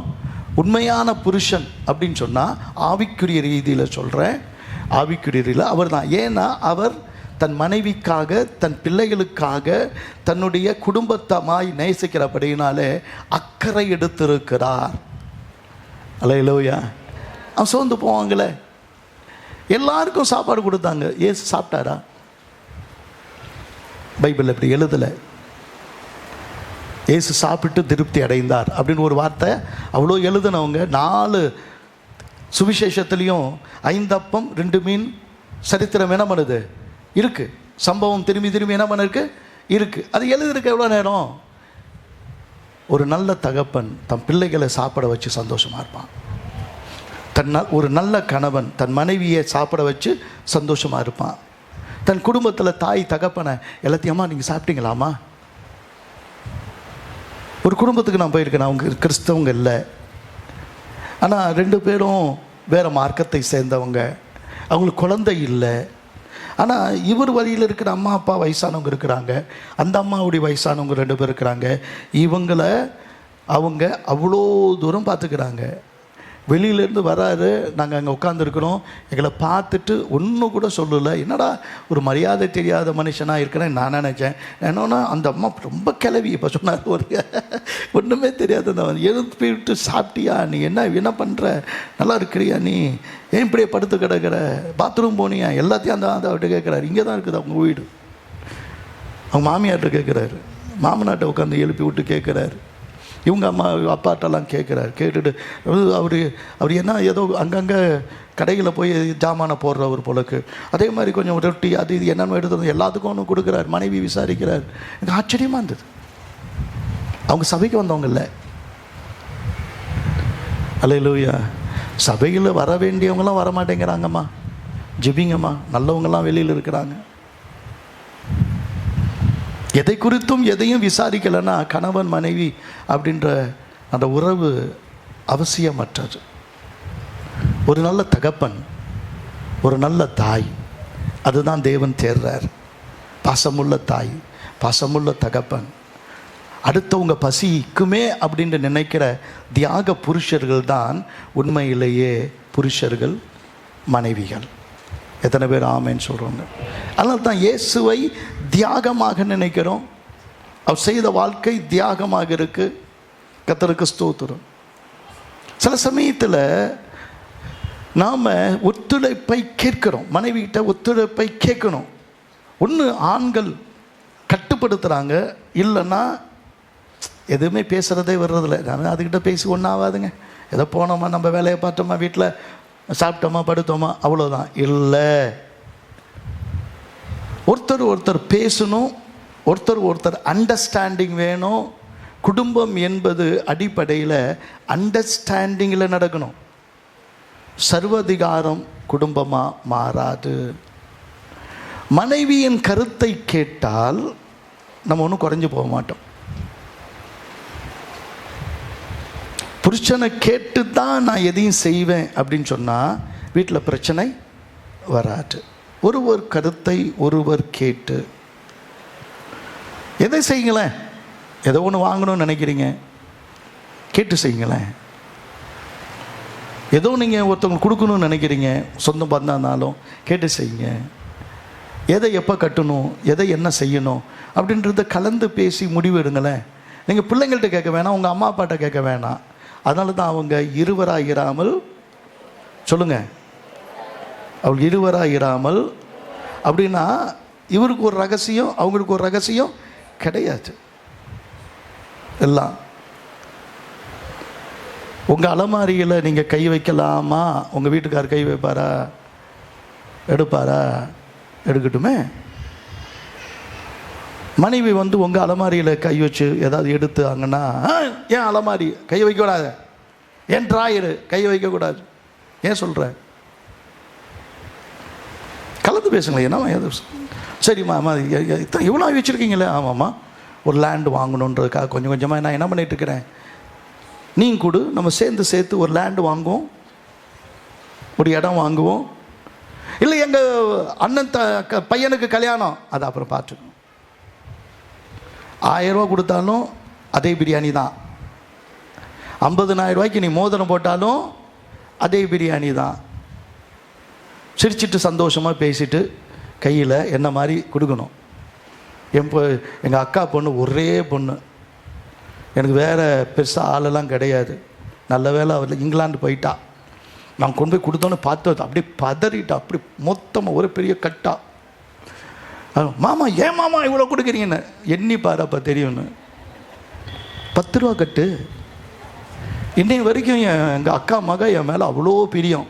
ஏன்னா நான் 10 ரூபா கட்டாக கொடுத்தேன்ல. கர்த்தருக்கு ஸ்தோத்திரம். நான் ஓப்பனாக தான் சொல்கிறேன். பணத்தை கொடுத்து, பொருளை கொடுத்து ஒரு அன்பை சம்பாதிப்போம் என்றால் அது உறவு அல்ல. அது உறவு அல்ல. உறவு இருதயத்திலிருந்து ஆரம்பிக்கணும், பணத்திலிருந்து ஆரம்பிக்கக்கூடாது. 2 பேருமே கலந்து பேசி, ஏன்னா ஒன்று கட்டுப்படுத்துகிறவங்க, இல்லைன்னா ஒன்றுமே கண்டுக்காதவங்க இல்லை. அது வாழ்க்கை இல்லை. அவர் என்ன செய்கிறான்னு தெரியாது, எப்போ வந்தார் எப்போ போனான்னு தெரியாது. ஏய், அது எங்கே இருக்குன்னு பார்த்து சொல்லு. எது சொல், அது எங்கடா இருக்கு? என்ன என்கிட்ட சொன்னாங்க, எங்க உங்கள் வீட்டுக்கார் பேர் என்ன? ஏசு. டேய், அது எங்கே இருக்குன்னு பாரு. இயேசுவே எங்கே இருக்குன்னு தேடிட்டு இருக்கிறாங்க. இன்னும் அவங்க உயிரோடு தான் இருக்கிறாங்க. இங்கே இருந்தாங்க குடும்பமாக. முந்தா நாள் என்னமோ ஒரு இடத்துக்கு போயிருந்தேன். அப்போ அந்த குடும்பத்தை பார்த்தேன். இயேசு குடும்பம் இங்கே வந்திருக்கு, ஆனால் இங்கே வராது. எங்கே வராது? இங்கே வராது. அவர் காலையில் எழுந்திரிச்சுன்னு எங்கே தான் போவார்? அவருக்கு நேராக இங்கே இருக்கிற ஒரு சாராய கடைக்கு தான் என்ன பண்ணுவார்? எங்கே இயேசு அப்படின்னு தேடினா எங்கே இருப்பார்? அட பாவீங்களா, என் பேரை என்ன பண்ணாதீங்க, என்ன பண்ணாதீங்க, வீணில் அவங்க அம்மா அப்பாவை போட்டு மிதின்னு மிதிக்கணும். இவனுக்கு போய் இயேசுன்னு பேர் வச்சியே அப்படின்னு நம்மளுக்கு அவங்க அம்மா அப்பாலாம் போய் சேர்ந்துட்டாங்க. விடுங்க, அப்படி நாமத்தை வீணில் வழங்காதிருப்பாயாக. கர்த்தருக்கு ஸ்தோத்திரம். ஒன்று கட்டுப்பாடோடு இருக்கணும், இல்லைன்னா கண்டுக்கவே மாட்டாங்க. இது வாழ்க்கை அல்ல. ஒரு குடும்பம் என்பது ஒரு ஆணும் பெண்ணும் சேர்ந்து ஒரு குடும்பத்தை நங்கூரம் போட்டு அந்த கப்பலை நிறுத்துகிறாங்க. ஒரு பெண்ணை குறித்து சொல்லும்போது அவள் வியாபார கப்பலை போல என்ன பண்ணுறா இருக்கிறாள். ஒரு கப்பல் போயிட்டு வந்தால் அப்படி ஒரு அந்த அவங்களுடைய சம்பாதிக்கிறது, அதுக்கு அவ்வளோ பெரிய மரியாதை. அப்படி ஒரு மரியாதையை ஒரு பெண்ணு கொடுக்கணும், ஆணும் கொடுக்கணும். எதில் நங்குறோம் அப்படின்னா அவங்க விசுவாசத்தில் ஒரு ஆவிக்குரிய மனுஷன் விசுவாசத்தில் உறுதியாயிருப்பான். ஒரு சகோதரி விசுவாசத்தில் உறுதியாய் இருப்பாள். அவர் எரிச்சல் உள்ள தேவன். எப்போ நீ தாலியை அந்த மாதிரி கட்டி உன் பொண்ணுக்கும் அல்லது உன் பையனுக்கும் ஒரு விக்கிரகத்தில் கொண்டு போய் வச்சு பண்ணுறியோ, அப்பையிலிருந்து உன்னை பார்க்குற பார்வையே நான் இல்லை, கர்த்தருடைய பார்வையே எரிச்சலாக இருக்கும். சி, இதெல்லாம் என் பிள்ளைன்னு சொல்லுது. சரி, தின்னுட்டு போ. நீ கேட்குறது கொடுக்குறது எதுவுமே அன்போடு நடக்காது, எரிச்சலில் தான் நடக்கும். சில கல்யாணம் பண்ணி வச்சுருக்கிறாங்கண்ணே. சில வயசானவங்க என்னை வந்து அழுவாங்க. ஏன்னா இந்த பையன் குடும்பம் இப்படி ஆயிடுச்சுன்னு, பொண்ணு குடும்பம் இப்படி ஆயிடுச்சுன்னு. அன்னைக்கு நான் என்ன சொல்லியும் நீ கேட்கல. வசதியாக இருக்கிறாங்க, நல்ல படிச்சிருக்கிறாங்க, நிறையா சம்பாதிச்சிருக்கிறாங்க, சொத்து இருக்குன்னு பார்த்தல. அந்த சொத்து, படிப்பு, பணம் அது உன் பொண்ணுக்கு வாழ்க்கை கொடுத்துருச்சா? வாழ்க்கை என்பது கணவனும் மனைவியும் சந்தோஷமாய் வாழ்வது. என்னைக்காவது அந்த பொண்ணும் அந்த பையனும் வாழ்ந்ததுன்னு காட்டுங்க பார்ப்போம். காட்டுங்க பார்ப்போம். ஏன்னா கர்த்தரை ஏமாற்றிட்டு போய் இதை செய்யணும்னு நினைக்கிறாங்க. இல்லை, வாழணும், அவங்க சந்தோஷமாக வாழணும். ஒரு கணவனும் மனைவியும் கொள்கையில் அவர்கள் நங்கூரம் பாய்ச்சி நிற்கணும். என்ன புயல் அடித்தாலும் என் கப்பல் என்ன பண்ணாது, விசுவாச கப்பல் சேதம் அடையாதுன்னு சொல்லணும். எத்தனை பேர் ஆமைன்னு சொல்கிறோம்? அதுதான் ஒரு குடும்பம். இன்னைக்கு உலகம் எப்படி இருக்கு? வேடிக்கைக்காக ஓடுது. வினோதமான உலகம். அழகுக்காக அலையுது. ஒரு வினோதமான உலகம். சமயத்தில் இந்த பொண்ணுங்களை கொண்டு வந்து நிறுத்தும் போது கடைசியாக தான் அந்த முக்காட்டை என்ன பண்ண போகிறோம்? அதுக்கு பேர் என்ன? முக்காட்டுக்கு ரீத்தா என்ன சொல்கிறாங்க? வெயில். அந்த வெயிலை எடுத்த பிறகு தான் கொஞ்சம் கிட்ட பார்த்தா தான் நம்ம சபை பொண்ணு மாதிரி தெரியும். எனக்கே சந்தேகமாகிடும். எப்படி இருக்கும்? அப்படி வெள்ளைன்னு வெள்ளைக்காரம் பொண்ணு மாதிரி இருக்கும். எனக்கு தெரிஞ்ச வரைக்கும் இது காக்காவுக்கு பிறந்த நல்ல குஞ்சு மாதிரி இருக்கும். அது அங்கே வந்தோன்னே எப்படி வந்துடுது? என்னமோ வெள்ளைக்காரம் பத்த புள்ள மாதிரி என்ன பண்ணுது? வந்துடுது. அதுக்கு எவ்வளோ மேக்கப்னா 50,000 ரூபா, 1,00,000 ரூபா. அதுவே பாஸ்டருக்கு கொடுக்குற காணிக்கை எப்படி தெரியுமா இருக்கும்? ஆனால் கவரை எடுத்துகிட்டு வரலண்ணே, வச்சுக்கோங்கண்ணே அப்படின்னு எப்படி கொடுப்பாங்க? மேக்கப்புக்கு அவ்வளோ போடுற ஆட்கள், இப்படி கொடுக்குற ஆட்கள் எத்தனை பேர் இருக்கிறாங்க? சந்தடி சாக்கில் நான் ஏதோ சொல்கிறேன்னு நினைக்காதீங்க. நீங்கள் தேவனை எப்படி மதிக்கிறீங்க, தேவனுடைய ஊழியக்காரனை எப்படி மதிக்கிறீங்கன்னா உங்கள் விசேஷத்தில் தான் அது தெரியும். உங்கள் வீட்டில் விசேஷம் வைக்கும்போது முதல், எங்கள் வீட்டில் எப்பொழுதுமே என் மகளுக்கு கல்யாணம் அப்படின்னு சொல்லும்போது முதல்ல கர்த்தருக்கு காணிக்கை கொடுக்கணும். என் கையில் ஒன்றுமே இல்லை கல்யாணத்துக்கு. அப்போ ஒரு ஊழியக்காரருக்கு அவருடைய எல்லாத்தையும் விற்றுட்டு பரதாமல் நின்னார். அப்போ அவருக்கு ஒரு பைக் தேவைப்பட்டுச்சு. என்கிட்ட இருந்ததே ஒரே ஒரு பைக். அதை விற்று அவர் கையில் கொண்டு போய் சென்னையில் போய் கொடுத்து ஒரு ஜெபம் பண்ணி, ஏன் எதுக்குன்னு சொல்லலை, ஒரு ஊழியக்காரனை கனம் பண்ணி கொடுத்துட்டு. என் மக அம்மா அவர் நகை வேணான்றாங்க, நீ ஊழியம் செய்யணும்னு சொன்னால் நகை வேணான்றாங்க, நகை முக்கியமாக வாழ்க்கை முக்கியமானு கேட்டேன். அவள் அப்பாவி. அவள் என்ன சொன்ன, அப்பா நீங்கள் என்ன சொல்கிறீங்களோ அப்படியே. அவள் போட்டிருந்த நகையெல்லாம், அவள் இருந்த அந்த பெங்களூரில் இருந்த அந்த ஒரு சர்ச்சில் எல்லாத்தையும் நகையெல்லாம் என்ன பண்ணா கழட்டி போட்டுட்டு வந்துட்டா. என் மகளுக்கு நடந்த மாதிரி ஒரு இளவரசி மாதிரி நடத்தின கல்யாணம் எங்கள் குடும்பத்தில் யாருக்கும் கிடையாது. அல்லேலூயா. எல்லாம் பைத்தியக்காரங்க தானே நாங்கள். என் பிள்ளைங்க எந்த பிள்ளைங்களுக்கும் கல்யாணம் பண்ணி வச்சதுனால நான் கடனை ஆனவனதே கிடையாது. கர்த்தருக்கு, கர்த்தருடைய மனுஷர்களுக்கு நாங்கள் கனப்படுத்தும் போது, அதை அள்ளி கொடுக்கும் போது தான் கர்த்தர் எங்கள் குடும்பத்தை என்ன பண்ணுறாரு? அள்ளி கொடுக்குறாரு குறைவில்லாமல். எப்போ கல்யாணம் பண்ணி முடிச்சுட்டு இது ஒரு மாதம் கொஞ்சம் கொஞ்சம் அப்படி இப்படி இருந்துச்சு, எல்லாம் முடிச்சிடும். ஒரு பைசா கூட கடன் என்ன பண்ணுது இல்லை. மொய் கூட வைக்காதீங்கன்னு சொன்னேன். நீங்கள் நினச்சிருப்பீங்க மொய் எவ்வளோ பெருசாக வந்திருக்குன்னு. 2.5 லட்சம் ரூபா, அது கூட கம்மி. அவ்வளோதான், பொய், எல்லாம் பொய். ஆனாலும் கூட கர்த்தர் என்ன பண்ணலை, வெட்கப்படுத்தவே இல்லை. நான் ஓப்பனாக சொல்கிறேன், வெட்கப்படுத்தவே இல்லை. ஏன்? எனக்கு தெரியும், வானத்தையும் பூமியும் உண்டாக்கின கர்த்தரிடத்திலிருந்து எனக்கு ஒத்தாசை வரும். தேவனுக்கு மகிமை. இன்னைக்கு உலகம் அழகுக்கு பின்னாடி அலையுது. இன்னொன்று என்ன பண்ணுது, இன்னொரு பக்கத்தில் எதுக்காக அலையுது, ஆடம்பரத்துக்காக அலையுது. இன்னொரு பக்கம் வேடிக்கைக்காக அலையுது. உலகத்தில் படைக்கப்பட்ட எந்த ஒரு காரியமும் வேடிக்கைக்காக கர்த்தர் படைக்கலை, அழகுக்காகவும் கர்த்தர் என்ன பண்ணலை, படைக்கலை. அவர்களை பக்தியுள்ள சந்ததியை பெற்று எடுக்கிறதுக்கு தான் கணவனும் மனைவியுமாய் மாற்றுகிறார். அப்போ அந்த உணர்வில் ஆண்டவர் எப்படி இருக்கணும் அப்படின்னு சொன்னால், யோபு புஸ்தகத்தில் 31வது அதிகாரம் 1ஆம் வசனத்தில் வாசிக்கும் போது, யோபு 31வது அதிகாரம் 1ஆம் வசனத்தில் வாசிக்கும் போது அந்த வசனம் சொல்லுது, என் கண்களோடு உடன்படிக்கை பண்ணின நான் ஒரு கன்னிகையின் மேல் நினைப்பாய் இருப்பது எப்படி. PS ராஜாமணின்னு ஒரு தேவனுடைய ஊழியக்காரர் போன வாரம் தான் இறந்து போனார். கல்யாண நாளே அவரை தான் கூப்பிடுவாங்க. ஓப்பனாக எல்லாத்தையுமே பேசுவார். எந்த இடத்துக்கு போனாலும் அவருடைய ஃப்ரெண்ட்ஸ் எல்லாமே, பாஸ்டர்ஸ்லாம் ஃப்ரெண்ட்ஸ் தான். வீட்டில் வந்தோன்னா வாங்க வாங்க வாங்க, இவ்வளோ நேராக உள்ளே போயிடுவார். உள்ளே போயிருங்க, உள்ளே போயிட்டு அந்த பாஸ்டரை கூப்பிட்டு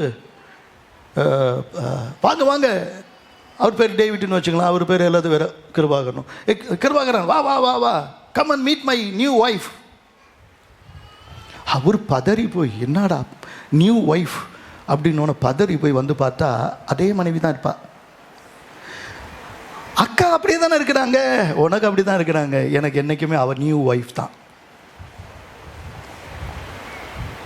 ஏன் இவ்வளோ அமைதியாயிட்டீங்க? என் கண்களோடு கூட உடன்படிக்கை பண்ணின நான் ஒரு ஸ்திரீயோடு கூட நான் நினைவாக இருப்பது எப்படி. எல்லாமே இன்னைக்கு பாலியல் விவகாரங்களில் விழுந்து போன ஒரு உலகம். நீ ஒருத்தனை தான் கர்த்தர் உத்தம புருஷனாய், உன்னையும் உத்தம மனைவியாய் கர்த்தர் நிறுத்தி கொள்ள விரும்புகிறார். ஏன்னா ஆண்டவர் எப்பொழுதுமே ஆசீர்வதிக்கும் போது பாருங்கள், அவன் படுத்திருப்பான், தலைக்கு கீழே கல்லை வச்சு, அவன் கல்லை வச்சு படுத்துட்டு பரதாமல் பரதேசியாக இருக்கிறேன் அப்படின்னு சொல்லும்போது, ஆமாம்பா நீ பரதேசியாய் தங்குகிற இந்த தேசத்தை உனக்கும் உன் சந்ததிக்கும் தருவேன். அல்லேலூயா.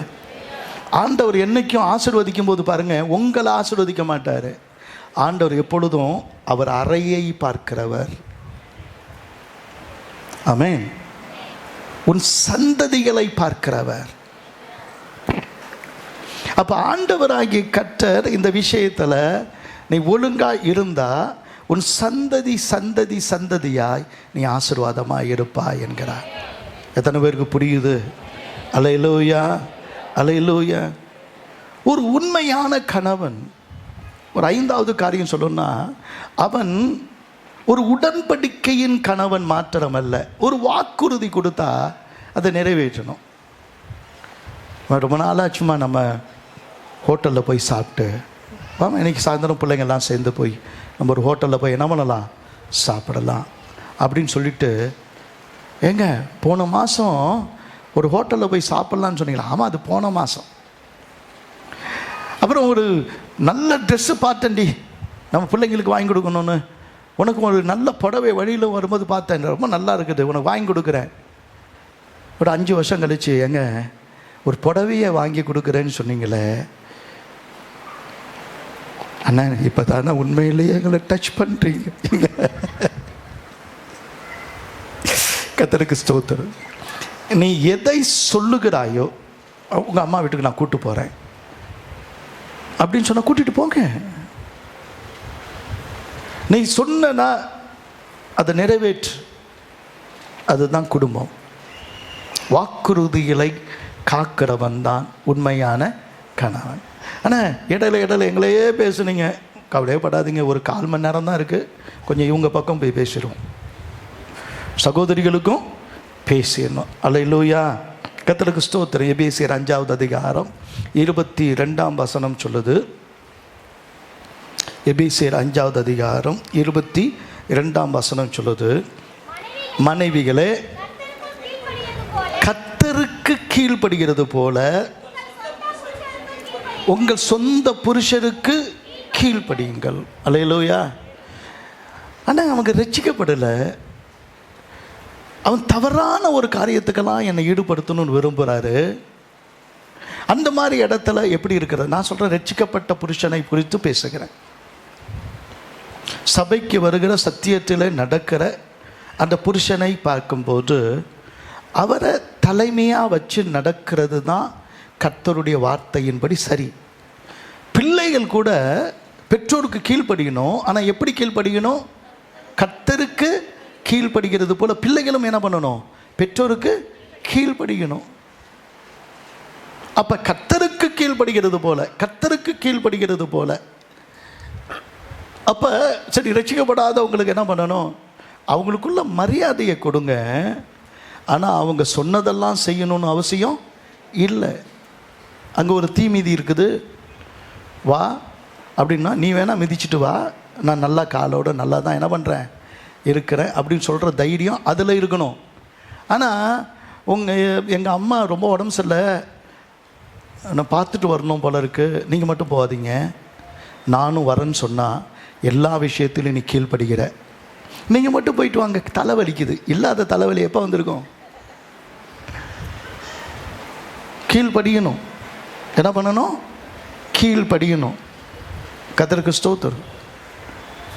நல்லா கவனிங்க. கீழ்ப்படியுதுன்னா நீங்கள் மனசார கீழ்ப்படியணும். மனசார கீழ்ப்படியும் போது நீங்கள் செய்கிற உங்கள் வீடு, உங்கள் சமையல் எல்லாமே அவரில் அன்பு கூர்ந்து கீழ்ப்படியணும். கீழ்ப்படிதல் என்பது கர்த்தர் மேலே அவ்வளவு அன்பு வச்சு கீழ்ப்படிந்தார் இயேசு. கர்த்தர் மேலே அன்பு இருந்ததுனால மரியாள் அப்படி என்ன பண்ணாங்க? உடைய வார்த்தையின்படி எனக்கு ஆக கடவுதுன்னு.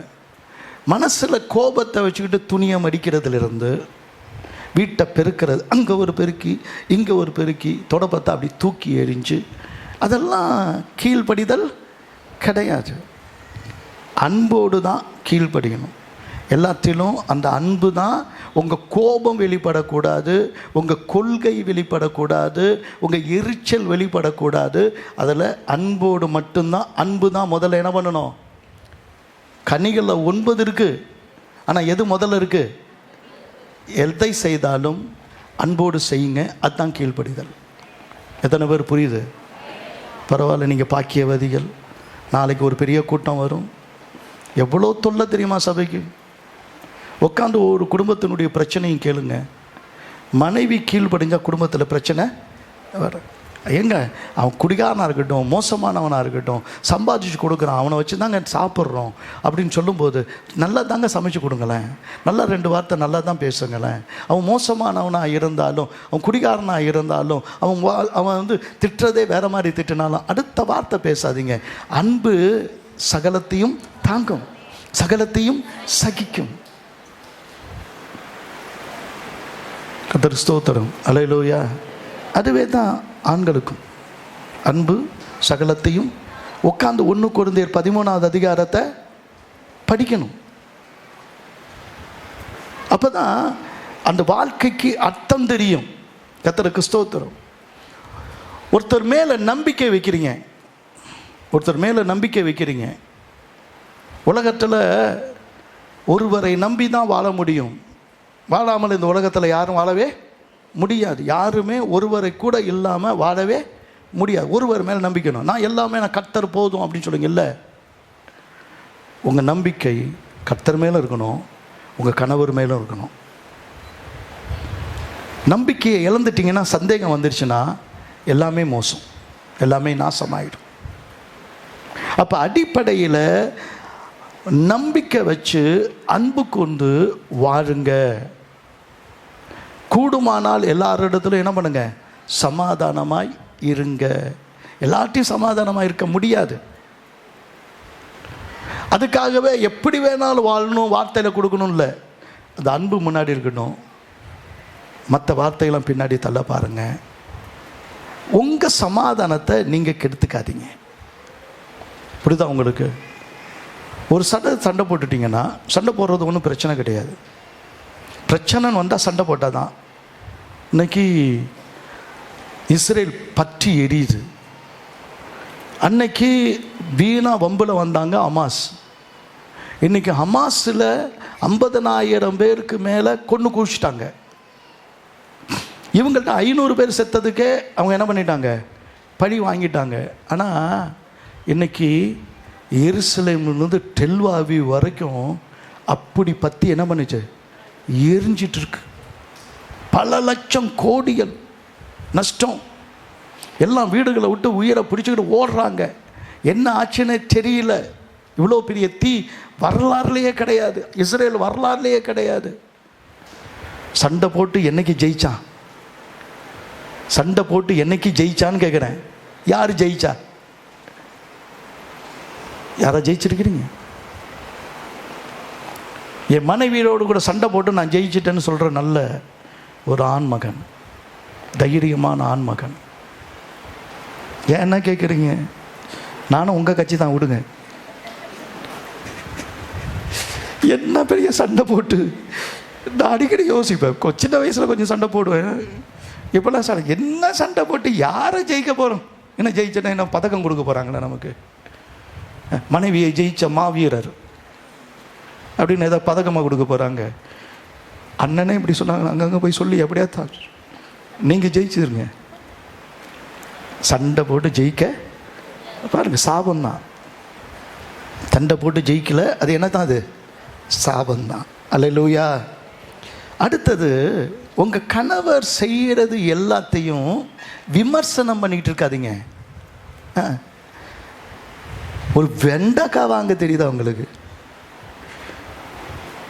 இவன் போய் அந்த அம்மாட்ட அடுத்த நாள் சொன்னான், அம்மா அவ்வளோ திட்டு வாங்கினேன், முத்துன வெண்டைக்காயை போட்டேன், எனக்கு நீ காசு வேணாலும் இந்தா 50 ரூபா அதிகமாக வச்சுக்கோ, எனக்கு நல்ல வெண்டைக்காய் என்ன பண்ண அது சொன்னால் இப்படி உடச்சி பாருங்க, அப்படி உடஞ்சா என்னது? பிஞ்சு வெண்டைக்காய். அப்புறம் ஒன்று உடைச்சே என்ன பண்ண 50 ரூபா அதிகமாக கூட கொடுத்து, இந்த பார்த்தியா வெண்டைக்காய் எப்படி வாங்கிட்டு வந்த பார்த்தியா? அவள் பார்த்தா அவ்வளோ பிஞ்சு வெண்டைக்காய். அப்படி திருப்பி பார்த்து, இந்த வெண்டைக்காய் தவிர உங்களுக்கு என்ன வாங்க தெரியும்? இப்படி ஒன்றுல கூட ஒரு ஒத்து போகாமல் விமர்சனம் பண்ணிட்டு இருந்தா எந்த குடும்பம் நடக்கும்? ஒருத்தர் அப்ரிஷியேட் பண்ண தொடங்கினா தான் இல்லைங்க. நல்லா இந்த தடவை வாங்கின வெண்டைக்காய் ரொம்ப நல்லா இருந்துச்சு, கர்த்தருக்கு ஸ்தோத்திரம். எனக்கு ரொம்ப பிடிச்ச குழம்பு என்ன தெரியுமா? உண்மையிலே எங்கள் அம்மா வைக்கிற இந்த கறி குழம்பு தான். நான் சொல்லிட்டேன்னு நினைக்கிறேன். இன்னொன்று என்னென்னா, என் மனைவி வைக்கிற புளி குழம்பு சூப்பராக இருக்கும். வேணா சாப்பிட்டு பாருங்க. அவ்வளோ புளி குழம்பு வச்சா நான் 2-3 நாளைக்கு வச்சு சாப்பிடுவேன். கர்த்தருக்கு ஸ்தோத்திரம். என் மனைவிட்ட சொல்லுவேன், இன்றைக்கி நல்லா குழம்பு நல்லா இருந்துச்சு, நேற்று கீரை நல்லா இருந்துச்சுன்னு சொன்னேன். நேற்று ஏதோ ஒன்று செஞ்சாங்க, ரொம்ப நல்லா இருந்துச்சுன்னு சொல்கிறேன். கர்த்தருக்கு ஸ்தோத்திரம். என்னைக்காவது நல்லா இருக்குதுன்னு நீ சொல்லவும் இல்லை. அது நல்லா இருக்கிற மாதிரி இல்லை, எல்லாம் மண்ணை திங்கிற மாதிரி தின்னுவிட்டு வந்து கர்த்தர் என்னை காப்பாற்றினார். ஒவ்வொரு நாளும் சாப்பிடும்போது படுற பாடு அதுதான் எனக்கு தெரியல. இதை புசிக்கிற நாளில் சாகவே சாவாயின்னு பார்த்து தான் நான் சாப்பிட்றேன். அதனால தான் நீங்கள் வந்தோன்னே நான் உயிரோடு இருக்கிறது கர்த்தருடைய சபையில் சொன்ன அந்த வசனத்துக்கு தான் எல்லாம் கைத்தட்டி ஆமேன்னு சொல்கிறாங்க. ஏன்னா 3 வேளையும் ஆண்டவர் காப்பாற்றுறதுன்னா எதில் தான் காப்பாற்றுறாரு? எல்லாம் நீ ஆக்கி போடுறது தான் அப்படின்னு. அப்படி ஒரு விமர்சனம் பண்ணிக்கிட்டே நீங்களும் சொல்லக்கூடாது. ஏதாவது தின்றுங்களா, ஏதாவது ஒன்று சொல்கிறீங்களா அப்படின்னு எல்லாம் ஒரு சட்டை போட்டால் என்ன சட்டை போடுறீங்க, நடந்தால் இப்படி நடக்கிறீங்க. அல்லேலூயா. உங்கள் 3வது முக்கியமான காரியம் நான் சொல்கிறேன். நிறைய காரியங்களை சொல்லிக்கிட்டே போகலாம். ஆனால் முக்கியமான ஒரு காரணம் என்னென்னா, உங்கள் கணவரை குறித்து நீங்கள் குறை சொல்கிறதுக்கு முன்னாடி, யாருக்கிட்டையோ போய் அதை பற்றி பேசுகிறதுக்கு முன்னாடி, அவருக்காக நீங்கள் எவ்வளோ நேரம் ஜெபிக்கிறீங்க? அவரை உங்கள் அன்பினால் மூடணும், உங்கள் தியாகத்தால் மூடணும், உங்களுடைய சமாதானத்தினால் மூடணும், அவருக்கு நல்ல பாராட்டுகள்னால மூடணும், உங்களுடைய ஜெபத்தினால் நீங்கள் என்ன பண்ணணும்? மூடணும். உள்ளே இருக்கிற சகோதரிகளுக்கு இருக்கிற பிரச்சனையை விட வெளியில் போயிட்டு வர ஒரு ஆண் மகனுக்கு அதிகமான போராட்டம் இருக்குது. ஆஃபீஸில் போய் என்ன செய்கிறாரோ, வேலை செய்கிற இடத்துல நிறையா டெக்னீஷியன் இருக்குது, பொம்பளை பிள்ளைங்க இருக்குது, டைப்பிஸ்ட் இருக்குது. அது என்ன சிரிக்குதோ போதோ வருதோன்னு நினச்சிட்டு இருந்தா ஒருத்தவனும் ஆஃபீஸில் வேலை என்ன பண்ண முடியாது, செய்யவே முடியாது. அப்போ ஒரு மனிதனை காப்பாற்றுவது என்பது உன் சந்தேகம் அல்ல. ஒரு மனிதனை காப்பாற்றுவது என்பது உன்னுடைய சந்தேகம் அல்ல. சொல்லுங்க, இதுதான் ஜெபம். அல்லேலூயா. எத்தனை பேர் புரிஞ்ச மாதிரியே காட்ட மாட்டேங்கிறீங்க? என்னமோ நான் அந்நிய பாஷையில் பேசுகிற மாதிரி நினைக்கிறீங்க. கர்த்தருக்கு ஸ்தோத்திரம். நீ உங்கள் வீட்டுக்காரரை பற்றி குறை சொல்கிறதுக்கு முன்னாடி அவருக்காக எவ்வளோ நேரம் ஜெபிச்சேன்னு சொல்லிட்டு குறை சொல்லு. உன் மனைவியை குறித்து நீ குறை சொல்கிறதுக்கு முன்னாடி உன் மனைவிக்காக நீ என்னைக்கு ஜெபிச்ச? எல்லாருக்கும் ஜெபிக்கிறோமே, முதல்ல ஜெபிக்கிறீங்களான்னு அது வேற பெரிய. ஃபஸ்ட்டு உங்களுக்காக ஜெபிங்க, உங்கள் மனைவிக்காக ஜெபிங்க, உங்கள் பிள்ளைக்காக ஜெபிங்க, உங்கள் குடும்பத்துக்காக ஜெபிங்க, உங்கள் ஊருக்கும் உறவுக்கும் ஜெபிங்க, சபைக்காக ஜெபிங்க. எல்லா ஜெபத்தை விட உங்கள் மனைவி முக்கியம், உங்களுக்கு உங்கள் புருஷன் முக்கியம். அதிகமான நேரம் நம்ம ஜெபத்தில் நம்முடைய மனைவிக்காக, நம்முடைய கணவருக்காக நம்ம ஜெபிச்சாதான் அந்த குடும்பம்தான் ஆசீர்வதிக்கப்பட்ட குடும்பம். சங்கீதம் 128 நாம் வாசிக்கலாம்.